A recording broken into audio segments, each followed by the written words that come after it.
c'est-à-dire hier, de 15h30 à 16h45, l'Alliance des Forces démocratiques de Côte d'Ivoire a été invitée à une séance de travail avec le ministre d'État, ministre de l'Intérieur et de la Sécurité, en vue d'échanger sur le sitting annoncé par l'AFD le mercredi 5 octobre 2016 devant l'Assemblée nationale pour protester contre la réforme constitutionnelle initiée par le chef de l'État. À cette occasion, le ministre d'État, tout en précisant que le gouvernement n'était nullement opposé aux libertés de manifestation et d'expression de l'opposition, a tenu à réaffirmer la décision du gouvernement d'interdire le sitting que nous projetions ce matin. Selon le ministre d'État, la présence du chef de l'État au Parlement nécessiterait un déploiement exceptionnel de forces de défense et de sécurité dans le périmètre de l'Assemblée nationale qui ne rendrait pas propice l'organisation d'une quelconque manifestation politique dans cet espace. Au surplus, d'après le ministre de l'Intérieur, cette manifestation, c'est-à-dire notre sitting, ferait courir de nombreux risques de dérapage, d'affrontements et de violence au regard des informations des services de sécurité qui révèlent que des personnes mal intentionnées envisageraient de profiter de ce sitting pour opérer des actes de provocation, de sabotage et d'agression qui ne pouvaient que porter de graves préjudices aux participants et aux organisateurs. C'est au regard de ces informations que le ministre d'État dit avoir dissuadé les militants du RHDP qui projetaient d'organiser eux aussi une contre-manifestation au même lieu et le même jour. L'AFD, dans la droite ligne de sa posture éthique, à savoir asseyons-nous et discutons, a tenu à réaffirmer son attachement au respect des libertés d'expression et de manifestation qui constituent le baromètre de la vitalité démocratique d'un État. En conséquence, l'AFD a demandé au ministre d'État, au lieu d'interdire la manifestation, de prendre plutôt toutes les dispositions utiles afin de garantir à l'opposition la possibilité de s'exprimer ce 5 octobre dans la commune du Plateau, au moment où le chef de l'État se prononcera sur ce sujet que l'opinion nationale et internationale attend et contre lequel l'AFD ne cesse d'exprimer sa totale opposition. Après plus d'une heure d'échange entre les partis, prenant acte de la ferme opposition du gouvernement à la tenue de ce sitting, considérant les velléités de dérapage et d'affrontement évoquées avec insistance par le ministre de l'Intérieur, soucieux de ne pas exposer inopportunément la vie des populations en général et celle de ses militants et sympathisants en particulier, l'AFD a, en toute responsabilité, décidé de surseoir au sitting prévu ce mercredi 5 octobre 2016. En lieu et place du sitting projeté, l'AFD et le ministère de l'Intérieur se sont accordés sur l'organisation par l'AFD d'une marche de protestation ce samedi 8 octobre 2016, marche qui partirait de la place des Martyrs à Adjamé à la place de la République au Plateau. C'est le lieu de se féliciter du dénouement de cette bataille que l'AFD a engagée depuis quelques jours et qui, de notre point de vue, constitue une victoire tactique et politique. Victoire tactique et politique parce que, comme vous-même vous l'avez noté, autour de cette question de l'ouverture de la session ordinaire de l'Assemblée nationale et de la présence du chef de l'État à l'Assemblée nationale, c'est notre organisation politique qui a fait l'actualité. Ces derniers jours, les médias ont été focalisés sur les actions de l'Alliance des forces démocratiques de Côte d'Ivoire.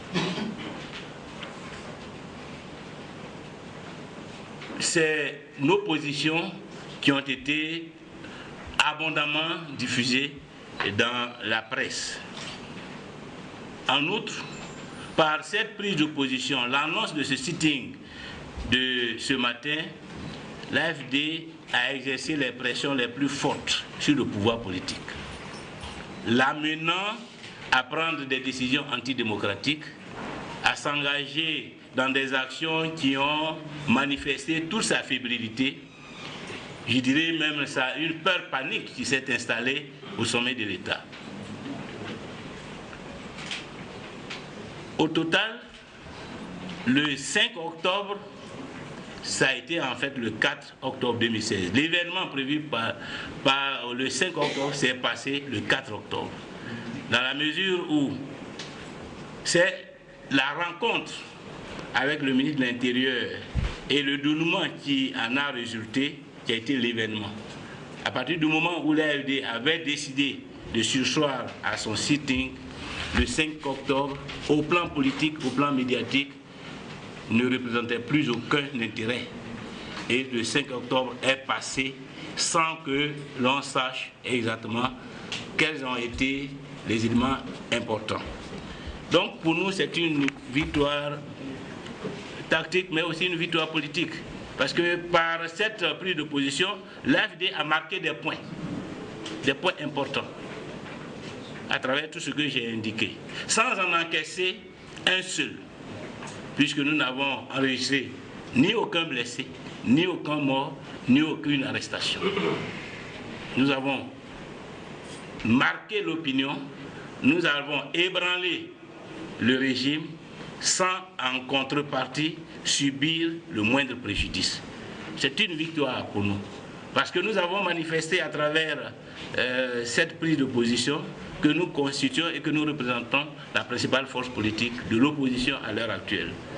Cette action a consolidé notre position sur l'échiquier national. C'est pourquoi je voudrais saluer au nom des présidents des partis membres de l'Alliance la grande mobilisation des populations ivoiriennes en vue de leur participation au sitting du 5 octobre 2016, signe évident de leur totale opposition au projet constitutionnel de M. Ouattara. Et je voudrais leur témoigner au nom de l'Alliance notre reconnaissance et exprimer notre parfaite compréhension des légitimes frustrations que certaines populations auraient pu ressentir à raison du report de ce sitting. L'AFD appelle les populations ivoiriennes, tous les démocrates et toutes les personnes attachées aux libertés et à la justice à rester mobilisés, parce que le combat n'est pas terminé, pour participer massivement à la marche de protestation contre la nouvelle constitution qui aura lieu le samedi 8 octobre 2016 à partir de 8 h de la place des Martyrs à Djamé à la place de la République au Plateau, où l'AFD tiendra un meeting. Le combat n'est pas terminé, ce n'est qu'une étape. La lutte contre la constitution de M. Alassane Ouattara se poursuit samedi par la marche de protestation, les jours qui vont suivre par les meetings de mobilisation que nous avons déjà initiés et dont l'apothéose sera marquée par le giga meeting du 15 octobre 2016 à Yopougon, place CP1. Encore une fois, chers amis, je voudrais vous dire merci de votre présence, de votre accompagnement, parce que c'est grâce à vous que nos mots d'ordre ont été relayés dans l'opinion, c'est grâce à vous que nos positions ont eu l'impact que nous avons évoqué tout à l'heure. C'est donc encore avec vous que nous pourrons continuer la lutte pour la démocratie et pour l'unité nationale en Côte d'Ivoire. Je vous remercie. C'est-à-dire que nous sommes les seuls à avoir sensibilisé les Ivoiriens, à avoir fait du projet de réforme constitutionnelle un événement pour l'opposition, avoir critiqué ce projet, avoir éveillé les consciences. Et c'est ça notre responsabilité. C'est cela notre mission. Donc nous avons fait notre travail. Maintenant, chacun est libre d'interpréter ça comme il entend, mais nous considérons que nous avons fait notre travail. Et que nous allons continuer à faire notre travail, d'éveiller la conscience des Ivoiriens sur ce qui se fait. De mettre la pression sur le pouvoir politique par rapport à sa démarche, par rapport à ses initiatives. Et c'est ce que nous avons fait. Et nous l'avons bien fait. Parce que nous avons poussé le pouvoir politique dans ses retranchements. Nous l'avons mis en difficulté. Aucune autre formation politique n'a pu faire mieux que nous. Donc je crois que votre question suggérant que cette initiative a un échec, je crois qu'il faut réviser l'approche, la vision et l'analyse sur l'événement.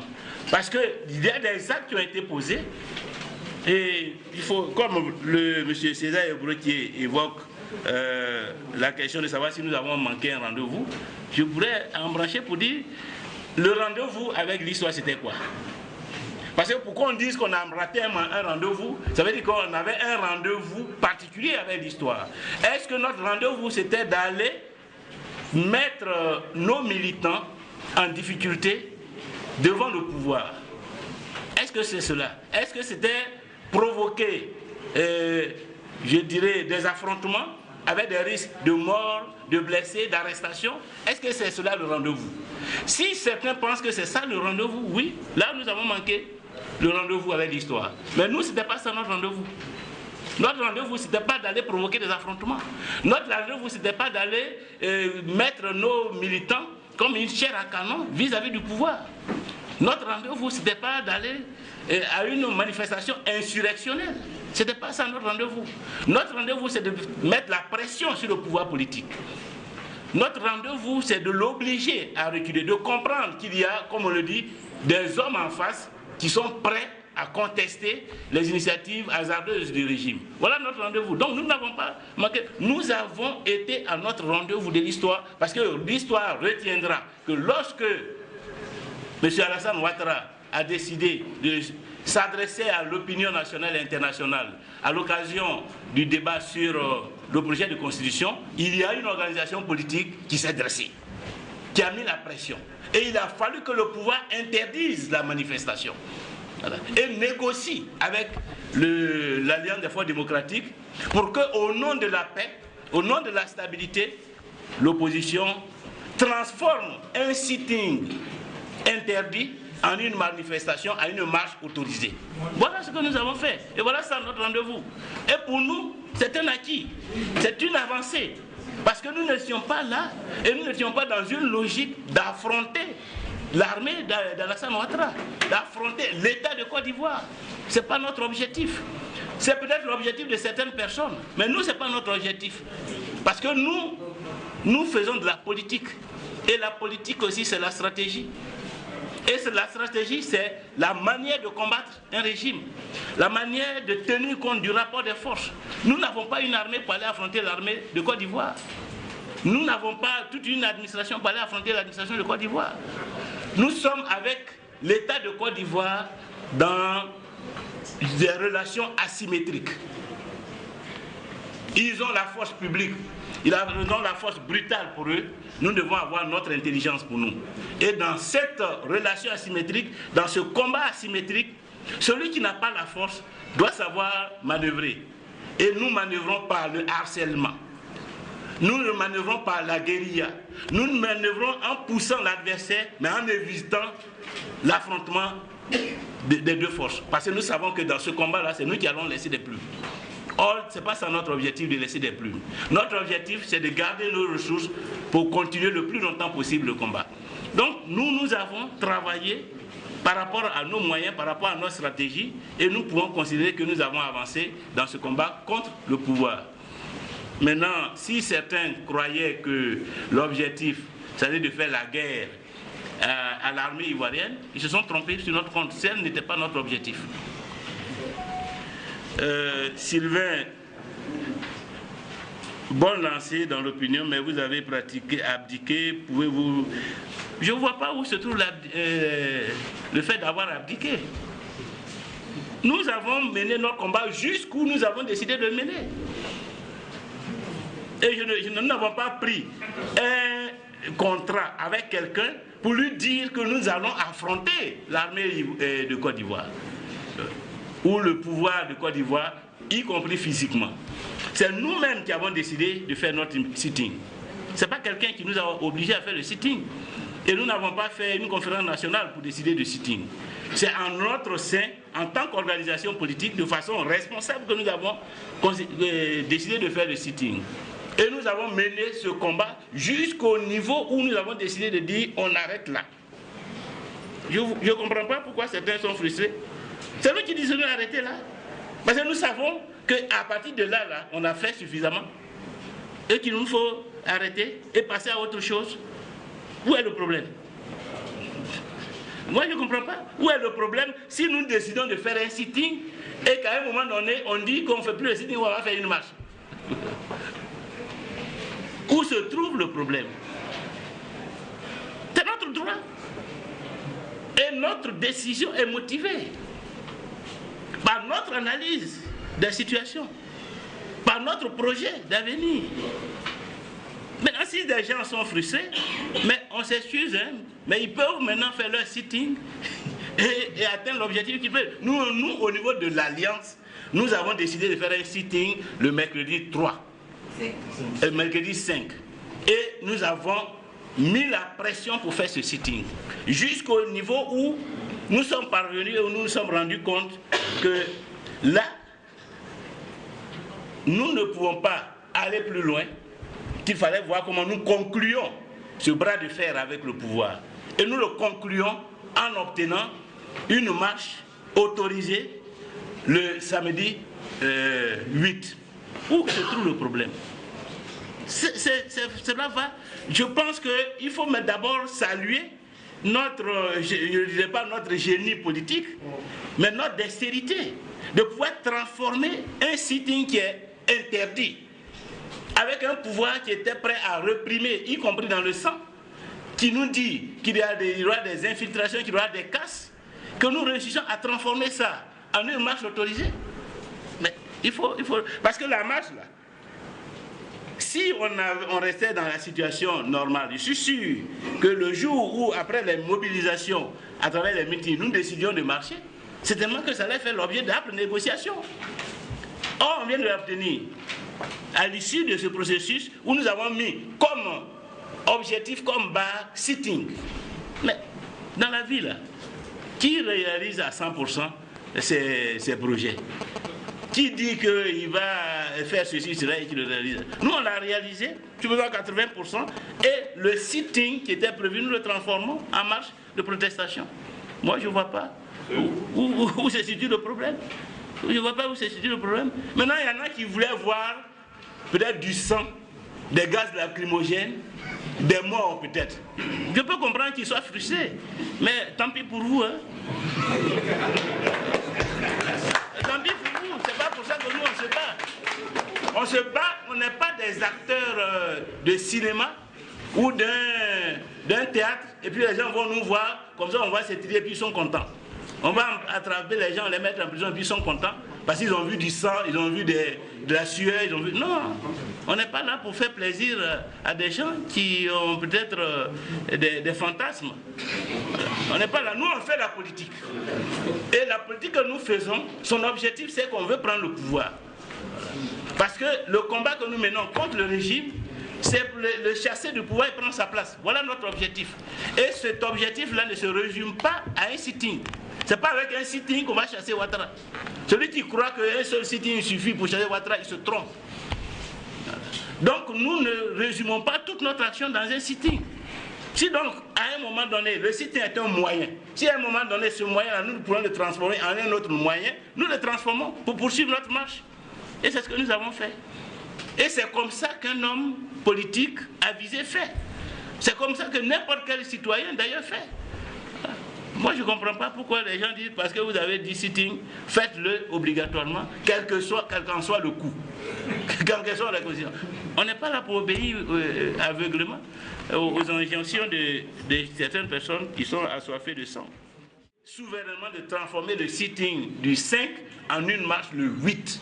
Et nous allons faire une marche. Et j'invite tous les militants du FPI et de l'Alliance des forces démocratiques à se mobiliser pour la marche du 8. Ce sont des étapes dans notre parcours. Il faut que nous réussissons toutes ces étapes parce que nous sommes à l'heure actuelle dans le temps de la mobilisation et de la démonstration de force. Donc, la marche du 8 nous donne l'espace, nous donne le temps, nous donne l'opportunité de faire cette démonstration de force. Il faut donc qu'ils soient nombreux. Démonstration de force pour que progressivement, nos militants, tous les démocrates, transcendent les peurs, les traumatismes de 2011. Qu'ils aient courage, qu'ils viennent, et peut-être alors viendra le temps de la confrontation. Mais pour le moment, nous sommes dans le temps de la mobilisation et de la démonstration de force. Est-ce que vous pensez-vous que vous êtes une bonne Sylvain Debailly là, que vous êtes sur une bonne pente? C'est ça, hein? À quoi vous attendiez-vous en allant chez le ministre de l'Intérieur? Mais à lui offrir une porte de sortie. Ah oui. Nous étions partis pour lui offrir une porte de sortie. Parce qu'il était coincé, nous aussi on était coincés. Il était coincé parce que c'est l'affrontement. Le 5 octobre, c'était l'affrontement. Affrontement, là, chacun allait y laisser des primes. Il avait besoin d'en sortir, nous aussi on avait besoin d'en sortir. Donc la solution, c'est le compromis, c'est la marche. Quand on combat un adversaire, s'il est cerné, si vous voulez gagner, il ne faut pas l'obliger à se battre à mort. Ça c'est élémentaire en termes de stratégie de lutte. Il faut laisser à l'adversaire toujours une porte de sortie. Si vous l'obligez à se battre à mort, ça vaut risque et péril. Si vous l'obligez à se battre à mort, c'est à vos risques et périls. Or, nous, on ne veut pas périr dans un seul sitting. Parce que nous avons un long parcours à faire. Donc, il faut laisser une porte de sortie à Ahmed Bakayoko et au régime. Et c'est ça, la porte de sortie, c'est la marche autorisée. Nous en sortons sans perdre de points. Et je voulais le dire, sans perdre de points. Parce qu'on n'a aucun blessé, aucun mort, aucune arrestation. Mais on gagne des points. Et un des points, c'est qu'on aura une marche encadrée le 8. On aura une marche encadrée le 8 octobre. Les autres points, c'est qu'on a occupé le terrain. Le pouvoir s'est rendu compte qu'il y a une force politique en face, qui est suffisamment forte, puissante, qui a besoin d'être respectée. Ça aussi, c'est des points. Parce que si on était insignifiant, il n'aurait pas eu tout le branle-bas, toutes ces déclarations, interdictions, on n'a pas reçu la carte, tous ces manœuvres-là, c'est parce qu'on avait peur de nous. Nous, ça nous permet de prendre confiance. Et aux militants de l'Alliance, de prendre confiance, de savoir que véritablement, ils constituent une force qui peut faire peur et qui n'ont pas eux-mêmes à avoir peur. Voilà les avancées. Mais autre avancée, nous avons démontré aussi que nous sommes un parti attaché à la paix. En termes d'image, c'est important. Que nous sommes un parti attaché à la légalité. On dit le meeting interdit, nous avons respecté l'interdiction. On dit qu'il y a des risques d'affrontement, de mort éventuellement, nous avons fait preuve de sagesse. Mais ça, ce sont des acquis.